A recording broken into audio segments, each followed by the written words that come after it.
निजर कॉलेज पढ़ा शेष करी आज घर को आसी घरे पहुँचला बेलू संध्या हो सारी से निज रूम्र बालकनी को आसी बाहर मनोरम दृश्य को उपभोग कर व्यस्त थिला।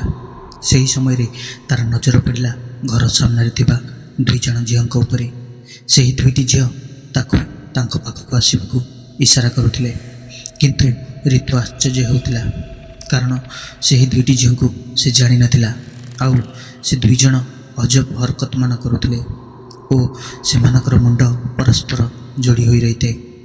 ऋतु को लगुला अत्यधिक टायर्डनेस एमती किसी जिनिस दृश्यमान होपर से गाधोवा को पलैला। अध घंटा पर गाधोई आसी चेयर रे बसी थाए। अनिद्रा कारण तार आखि मुजी हो पड़ता। से ही अधा आखि बंद भितर से देखा पाइला खट उपरे पड़ रही धला छात्रटी हठात शून्य भाषाक लगिला। एमती लगुला जमीती कहीं से चादर को घोड़े हो पड़ी और रूम्रे घूरी बुलूची। आउ से ही व्यक्ति जड़े नुहे बर दुई जन चादर घोड़े होबार अनुभव होता। ऋतु ब्रिटेन रु पढ़ा सारी आसी तेणु एसब जिनिस को से सहजरे विश्वास कर पार नथिला। किंतु जहाँ आखि सामने देखुची ताकू भूल भाविबा एक प्रकार बोकामी।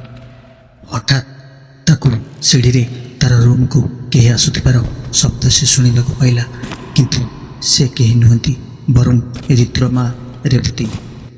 रेवती को देखी ऋतु टिके आश्वस्ति अनुभव कला किंतु से अलग किसी भावी नहीं थिला। किंतु ऋतु रेवती को देखला परे लगुला जमीती तार माँ केमिति गोटे डरिला परी। ऋतु किसी पचार पूर्व रेवती कहला चल तल को शीघ्र खाई नेबु। एठी समस्ते 8टा किंबा 8:30 मध्य शोई जाती। ऋतु किंतु टिके जिद्दी कंठरे कहला माँ मोर सब सामान काढ़ार अच्छी आ पढ़ार अच्छी। देख झील तोर जहाँ करार काली सकाଳେ देखा। रेवती ऋतु को टाणी टाणी तल को नहीं गला। ऋतु निज माँ बापा सहित खाद्य खाइला और शोवा को निज रूम को आसुवा बेले रेवती कहला ऋतु तोते आम सहित यही तल रूम रे शोवा पड़ो।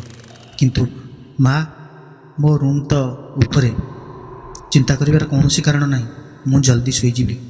ऋतुर एपटी कथा शुणी तार बापा राजू गंभीर स्वर से कहला देख ऋतु तो माँ जहाँ कहूँ से कर तोते आम सहित तल रूम रे ही शोवा पड़ो। रेवती से तल रूम को ऋतुर हाथ धरी टाणी टाणी नहीं गला। तार माँ ताकू जो रूम को टाणी नहीं सेठी ऋतु जहाँ देखिला तार होश उड़ीगला।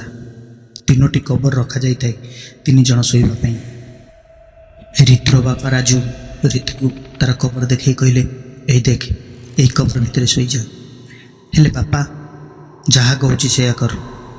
ऋतु किसी भी बुझीपार न था जीवंत मनीष किपरि कबर शोपर यही प्रश्न तार मन को क्षताक्त करुए। राति बढ़ी बढ़ी चली यही समय कहार चित्कार शुभिला। रेवती ऋतु को जबरदस्त से कबर रे पुराई दे कबर डोर बंद करदेला। रेवती राजू से दुई जन निज कबर शोईगले।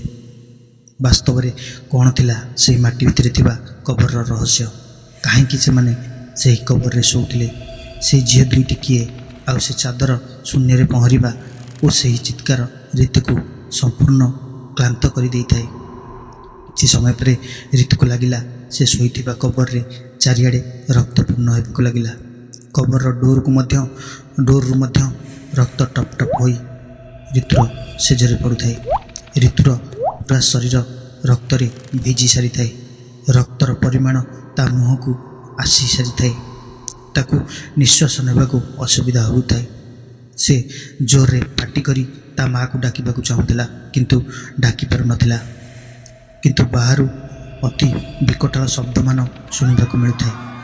ऋतु को लगुए ता जीवन चली जावा उपरे। से ही समय रे गोटे झटकार तार आखि खुलीगला। यह आउ किछि नथिला बरं गोटे दुस्वप्न थिला। ऋतु निज शरीर को छुई देखुला किंतु ताहा देह झाल रे ओदा हो सारी किंतु रक्तर कौन चिन्ह नथिला। यही कहानीर परवर्ती अध्याय आगामी भिडियो से पर्यंत रहुछि। जय जगन्नाथ।